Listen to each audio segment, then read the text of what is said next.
So I'm going to ask each of you to maybe offer a few comments about the title of this was Iranian Diaspora Studies in an Urgent Time. And I think there was a lot of discussion about the urgency over the course of the 2 days. To offer your reflections on what you feel is most urgent in terms of what you heard, and what you would like to see happen in terms of not another conference per se, but ways in which we can parlay some of the juiciness of the assortment of people and panels we heard into some way of interjecting this into a larger context or a larger conversation. Do you want to start? Thanks again. I'm Babek Elahi. I teach at Rochester Institute of Technology, and Persis, in the way she has shown this weekend, was one of the first people to tell me that I could work on Iranian diaspora.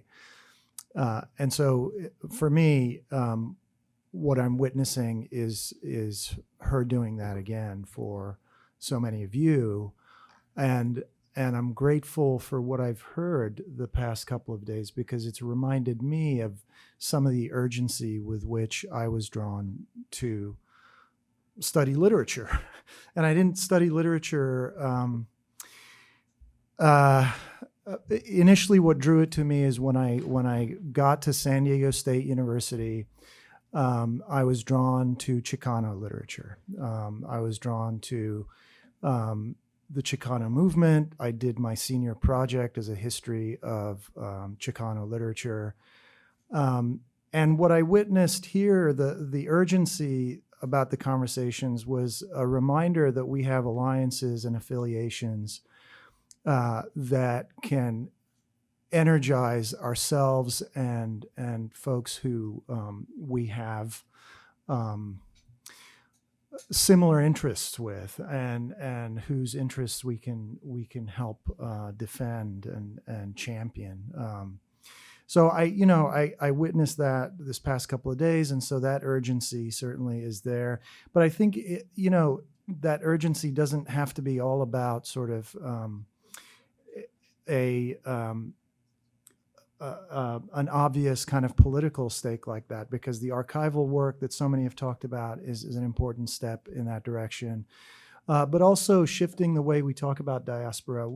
I'll just mention a couple of things that struck me. Michael Jin yesterday encouraged us to think about time as well as space in terms of diaspora, and I think that was in a few of the presentations over the past couple of days, and the 40 years and more. And I think we can think about time in a number of ways. Just another panel today thinking about the longer history of exile and diaspora, and a broader scope for it.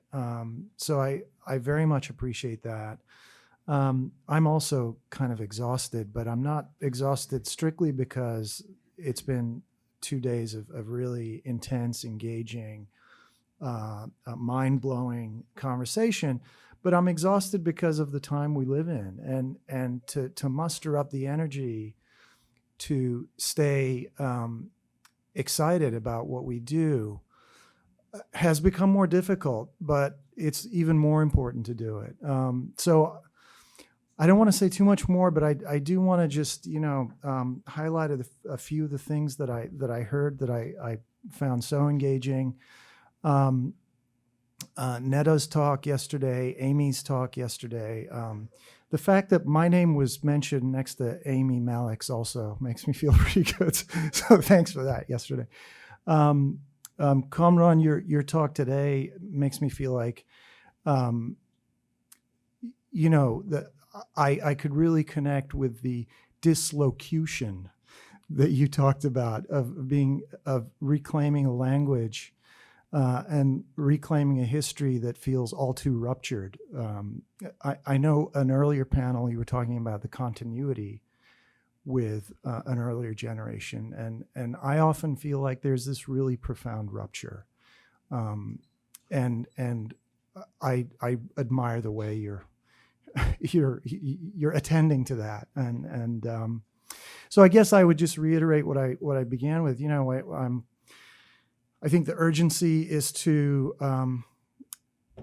remind ourselves, and I'm grateful to you all for the reminder that some of the reasons we got into what we do is not just championing an Iranian or Iranian diasporic identity, but an affiliated and a wide-ranging identity. So, I forgot to say one thing. All of these people have been very influential in shaping this field, but also in shaping me. And I wanted to say that I deeply admire every single person on this panel. it's mutual. Yes. Hi, can you hear me? No. Now can you hear me? Yes. Okay. I'm Amy. I'm the other Amy. I want to start also by thanking my friend Persis, who I think for a lot of us who came from Iran, without rehearsing a family history, whose parents left Iran during the revolution, and we had this rupture in our childhood, and maybe other ruptures as well before that. But it felt like Iran was about loss and sadness. And I think part of what's been really wonderful over these 2 days for me is how Persis has made this a space to talk about the ways in which Iran and the diaspora is about recovery and reclaiming and joy and finding different ways to form solidarities in spite of our differences that transcend just this sense of the loss that the revolution engendered. I also want to say it's an honor to be with these people who I've known for a while now. Narges and I have been Facebook friends for about 10 years, but I'm meeting her for the first time today. And that leads me to a comment that I want to I want to talk a little bit about digitalness. And the word that I feel like I heard most over these 2 days was archive. And I think we're in a moment where there's an impulse to archive and also to sort of claim a sort of relationship to archives. And I don't want to say that we're fetishizing them, but I sort of want to urge a certain amount of circumspection and caution with the degree to which we privilege the idea of the archival in our practices, even as we are creating these wonderful archives of documents, photographs, oral narratives, and other kinds of documents. And I also want to kind of be a killjoy because one of the questions that I've had over my career, I'm not a scholar of the Iranian diaspora. I wouldn't call myself that at all, but it's something that I've remained interested in and wanted to be engaged with. But I always feel like there is a danger of fetishizing diaspora. And one of the things that I found great in a lot of the papers that I heard over the last 2 days is the way in which younger scholars are connecting their study of the Iranian diaspora to a lot of other fields and a lot of other scholarship. And I want to kind of echo and support Amy Malik's call for citational practices.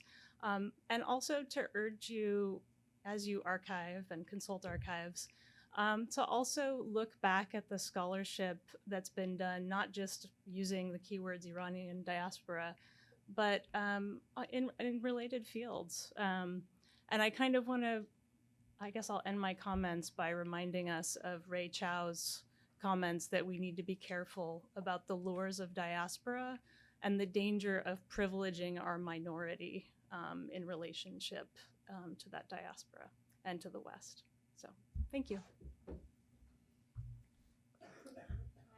Hi. This is working? Okay. Thank you so much to Persis and to Neda for this incredible conference. I feel like an imposter up here because I don't also work on Iranian diaspora scholarship per se, and am much really junior to everyone who is up here. So I appreciate the the invitation to be on this panel. But one of the things I will say is we began organizing, and I think this is probably why Persis asked me to be on this panel, is we began organizing conferences on the Iranian diaspora through EOB 15 years ago and had them annually for many years and finished in 2012. And I'm so happy that the concept of the conference and diaspora studies is being institutionalized in the way that it is, because I think that that's the way that it's going to move forward. And the vision that Nida had for creating this in this center and to bring on someone like Persis, when we were first putting on the conferences, one of the first people we were inviting, and we thought we have to get her in order to even legitimize ourselves, was Persis, and we extended that invitation to her. But in those first conferences 15 years ago, we had a panel on queer studies in the diaspora, and people walked out of the room. That's how difficult it was to have some of these conversations 15 years ago. And hearing the conversations these past 2 days, I think should tell us how far this field has moved. And that's incredible. And that's because of all the work that you all are doing in this room. So, you know, seeing those changes over this period of time, and 15 years is not a long period of time in scholarship and in work. So seeing those things, I think, has been really incredible, as has the work that has begun on race, especially as it pertains to the racialization within different diaspora communities. Along that line, I will say, you know, what I heard this weekend for me was really incredible to hear all of this new scholarship that's coming out. A few of the things that I think Persis also asked us in preparation for this to sort of think about some of the things that maybe we didn't hear, or that, you know, thinking about how it moves into the future. As someone who studies media, for me, I think a really important part of something that I would long for is like an update of Hamid Nafisi's work on the satellite television. And the reason I'm saying that is for a couple of reasons. One is that obviously there's a whole new landscape of satellite media in general in Persian language, and not just Persian language, also Kurdish and Turkish. But it's being weaponized in very specific ways today. And I think that we need to understand how that weaponization is working, and also understand the ways in which cultural producers are being brought into that world, the ways in which the political conversation overlays on that world, and the ways in which it is being used for the maximum pressure campaign of the Trump administration, and so on and so forth. And not just to reduce it to the current political climate, but also to really understand how, as we move across borders and thinking about diaspora, media is one of the main ways, and the conversations today, I think, especially highlighted that, but especially the music panel that we had. And so thinking about how we can, and you know, what's really difficult about a study like that is that so much of the funding of media, of satellite television today, is difficult to trace. That's done on purpose. It's not by accident that it's difficult to trace where the funding for some of these stations and programs are coming from. But that's all the more reason, I think, to try to go after that. Another thing that I heard a lot this weekend, which I'm really grateful for, is the work that's being done on race. But I do want to caution not to, you know, we talked a lot about the whitewashing of experiences when it comes to diaspora, but I also think that it's really imperative that we don't take Euro-American concepts of race and racialization and map them onto Iran when we're thinking about ethnic differences within Iran. And that, I think, is really key, because there are issues that we need to be thinking about when it comes to Iran, when it comes to provincial versus central, when it comes to different ethnic groups within Iran. But it's a different logic. And if we take, and I'm not saying that logic is not informed by one another, but we have to, and I think Amin Moqaddam's work, I don't know if he's still in the room or not, but his work yesterday about the Gulf and the Khudmuni categories and things, that's really key, you know, understanding what the logic is from that point of view, and not, because if we do it the other way, we're whitewashing it that way. And I think also another thing is really to pay attention, and I think others that are on the left of me will probably speak much more to this, but to really pay attention to the historical depth of not just diaspora and diaspora studies, but to understand so much of what we do when we think about diaspora is, and I think Arash Davari mentioned this earlier, but to really think about the connection and if we're going to be scholars of Iranian diaspora, we also have to be scholars in some ways of Iran. We have to understand with just as much depth as we're trying to apply to the diaspora communities, the diaspora, we also have to understand depth and complication and complicate our understandings of Iran. And then the very last thing I'm going to say, and I'll stop talking, is that sanctions obviously have a big effect on people who are living in Iran and family members and community members there. But it also has an effect on academic freedom here. And that is something that we really need to, I think, as a collectivity, work on to be able to support one another. This is something that we're working on a lot in MESA, in the Middle East Studies Association, in putting together very clear ways in which when graduate students and faculty members are being approached by their university by their in-house counsels and university administrators to not be allowed to go to Iran to do research because of sanctions, that is a violation of our First Amendment rights and academic freedom. But it is being couched in national security terminology. And we need to, as scholars of whether diaspora or Iran, understand that as Iran is demonized in this way, it also means that it is impinging upon our academic freedom. And as sanctions are not just an economic issue, but it's a wider political project that is happening. And we need to really work together and have each other's backs. I mean, because of the experiences I had with my academic institution about sanctions, in which the US government got heavily involved, and it took a very long time to get any sort of clearance to do my research. Students email me, and I give them my OFAC applications, which my university spent over $50,000 on to put together. But not every student is at an institution that can afford that sort of resources, and not every student is willing to stand up to their committees and say that this work needs to get done. So we need to help each other in making sure that we put the pressure on our universities to put the pressure against the government to say that it is our right to travel across these borders to do our research. And so that's what I'm going to end on. Thank you.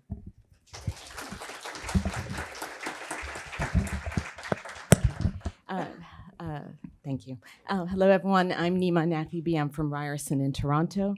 I'm not sure I can actually fully convey how important it is for me to be here today, but I'll try. Some of you may know I almost didn't make it to this conference, which would have been absolutely heartbreaking for me. When I was a graduate student many years ago now, I yearned for a space like this, but never imagined possible. A sanctioned institutional space for conversations about Iranian diaspora, where so many of us could gather and ask critical questions about cultural formations, gendered and sexual identities, intergenerational memory, nostalgia, loss, and its generative possibilities. But here we are now, 15 or 16 years after I defended my PhD. Maybe longer, I don't know, at this unique conference, the first of its kind organized around Iranian diaspora. And we're thinking through the importance of the cultural, the literary, the political, the social constructions of diaspora. This is not an insignificant moment. Iranian diaspora has become institutionalized. And after years of sometimes feeling unhomed in the academy, I feel a sense of having arrived. I feel my work, our work, has a home. So thank you to Persis for her vision and her hard work. Thank you to Kathy Bruin and the other organizers and assistants who've put this amazing conference together. And of course, an immense thank you and gratitude to Neda Nobari, whose generosity has made all this possible. I am very excited for the future. Since yesterday, I've been listening to the works of emerging and established scholars in this field and have been inspired by their papers, from critical readings of race to affective engagements with trauma, loss, and intergenerational memory. What an incredibly rich collection of papers, and what an exciting future for diasporic Iranian studies. And I'm equally thrilled and honored to be on this panel with scholars and friends whose work I greatly admire. Persis, of course, Babek, Amy, Narges, and of course, Nasrin, my mentor and inspiration. I'm so glad to be in your company. We've had 3 fabulous keynotes, 2 yesterday, and of course, I think this sort of shows how shikamu we are as an Iranian population, because we're all referencing Amy Malik's cello kebab. But I really appreciate that the global map she had of cello kebabs all over the world, drawing our attention to the importance of thinking globally and transnationally when we think about diaspora. Neda Maghboule's deeply affecting talk reminded us also to rejoice, right? As Narges was saying, to rejoice in our gathering, and to note that while perhaps we have come together through an experience of loss, we should rejoice now in our collective presence here. So I do want to just address the title of the panel. So I have just a couple of quick points. Iranian Diaspora Studies in an Urgent Time. It's important because it draws our attention to the historical roots of diaspora and also begs the question, when has diaspora not been urgent? Diaspora has always been defined by and through loss. It's marked by departures and arrivals. Although the arrival is often tentative, the diasporic subject perched precariously on the border, ready to take flight whenever necessary or whenever possible. So diaspora is a state marked by the feeling of being unhomed, of homelessness, and of homesickness. And the term diaspora, I like it, and I want to hang on to it. I don't think we should discard it, because I think it is actually historically specific. It carries with it centuries of suffering, carries with it important histories of colonization and decolonization, of revolution, of genocide, that have necessitated the movement of peoples from their homeland to distant places where they tried to rebuild home. So that's why I think it's important for us to hang on to the term diaspora, and I appreciate the move and the gesture towards a transnational sort of way of thinking. But I think I like diaspora because I think it brings us back to what diaspora asks of us: to hear, to listen to remember the histories of trauma, of loss, and of cultural, geographical, and emotional dislocation that have shaped diasporic experiences. The term transnational is a valuable one, and I like it. I like it to exist in productive tension with diaspora, but it's not interchangeable with diaspora. It doesn't carry the same history. So I think we should feel the urgency to respond to current global events that are shaping new global diasporas, that are unhoming more people and scattering them around the world, and that we bear a responsibility to hear these narratives of loss and trauma, to listen to and to act, or at least to feel the sufferings of others, not just in the case of the Iranian diaspora, but also in relation to so many other diasporas, so many others fleeing devastation and torture and war and political resistance. So, you know, as people were saying yesterday as well, you know, responding to others suffering with empathy and to rising fascism with anger and resolve. We have a responsibility to respond to current events, to the rising tide of anti-immigration sentiment that has gripped Europe, the US, Australia, and even to some extent in Canada. So for me, it's important to hang on to the term diaspora. It's about staking a claim, about committing to listening to histories of violence that have resulted in the radical dislocation of peoples. The second point I'd like to make quickly is that I'd really like us to embrace a more capacious understanding of the term diaspora. And this capaciousness actually includes, I was really moved and taken with Dr. Nikpour's helpful reframing of diaspora and Dr. Bajoghli's keynote just now, which was just brilliant. I think she demonstrated this capaciousness quite brilliantly, giving it a longer historical lens. So the other part of the sort of capaciousness, I think, of this term is that we have to think about how the Iranian diaspora stretches beyond the borders of the US. So I challenge all of us working in diaspora studies to remember that, to be cautious of the ways in which the American diaspora in academia feels at times uncomfortably synonymous with Iranian Americanness. So I think we want to contest and to challenge the potential potential slippage into a sort of an Iranian-American exceptionalism here when we're working in diaspora studies. So there has to be a commitment, I think, on the part of Iranian-American scholars to engage in a more generous and expansive way with the Iranian diaspora and diasporic Iranian scholarship outside of the US. So let's try and push back against the default position that assumes the centrality of the US in academic conversations about diaspora. So I guess I'll just, end by saying that it may be true that the largest diasporic Iranian community is in California, but the second largest is in Toronto, if I may say so. And as we all know, there are large diasporic Iranian communities globally. Let us pay attention to them. Let us include them in our academic conversations and debates in a meaningful way, so that the diasporic Iranian subject can be recognized in all of her complexities as a multiply located subject, so her specific history of dislocation and loss can be read against the particularities of her experiences of rehoming herself.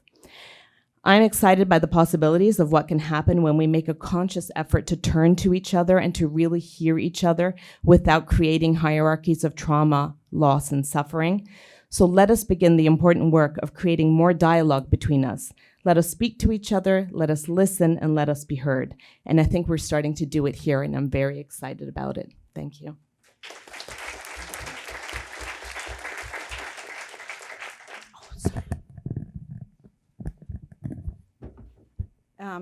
Hi, I'm Nasrin Rahimieh, and I really feel like I don't have anything to say.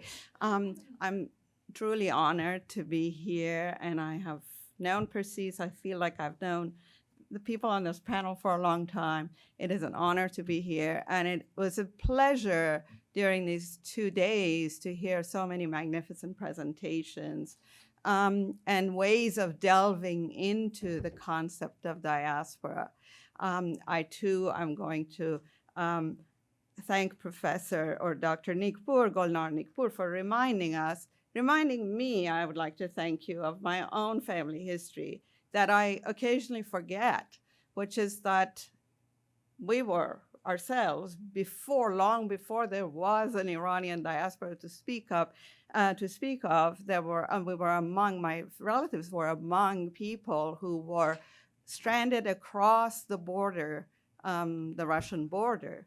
So there were relatives in Baku, and my grandparents straddled the two sides of the borders. In fact, they were cut off from one another in ways that we might echo what's happening today when we think about the Muslim ban and not being able to invite our relatives, see our relatives. So I can tell you that I remember growing up when a package of letters from my aunts in Baku arrived 40 years after the fact, because under the Shah's government, it was the fear of communism was so profound that we couldn't even receive letters.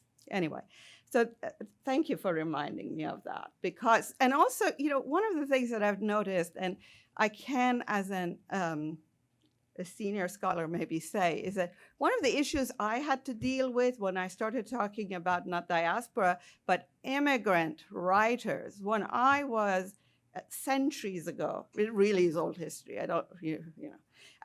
started talking about Iranians who had been transplanted or found themselves living in the US and in Europe and other places and wrote in Persian.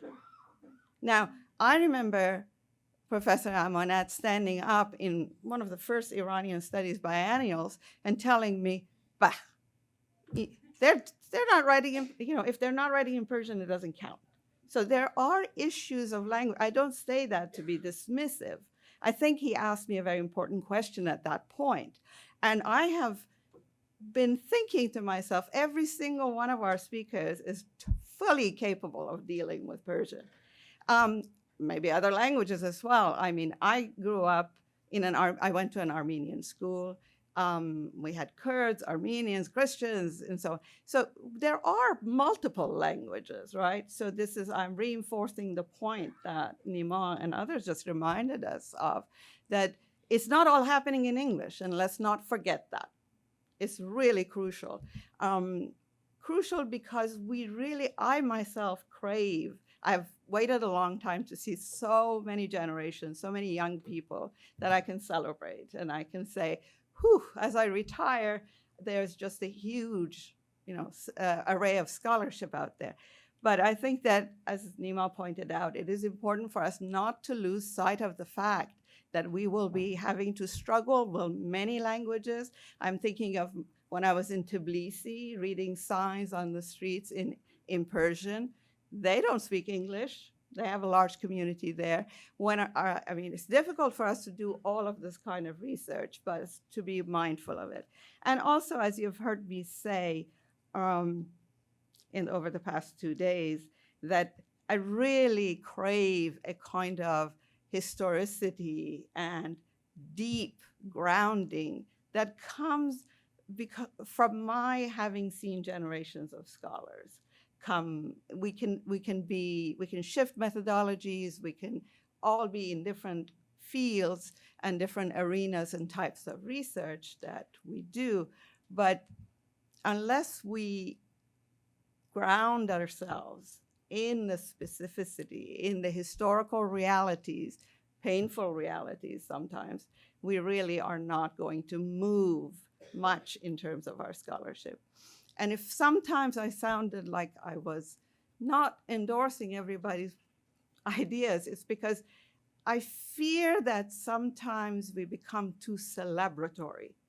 And I love celebrating the fact that we're here, we're not going anywhere, but I also really wonder how many members of diaspora, when I lived in Canada, and when I take cabs in the US, or when you're riding your various, what are the names, Uber and so on, remember that there are people we are not speaking to, okay? And class is a profoundly problematic issue for us Iranians. And I would really caution us to take a measure of that and not speak among ourselves as if it is all in my field. It's all about poetry and writing stories. There are different kinds of stories there.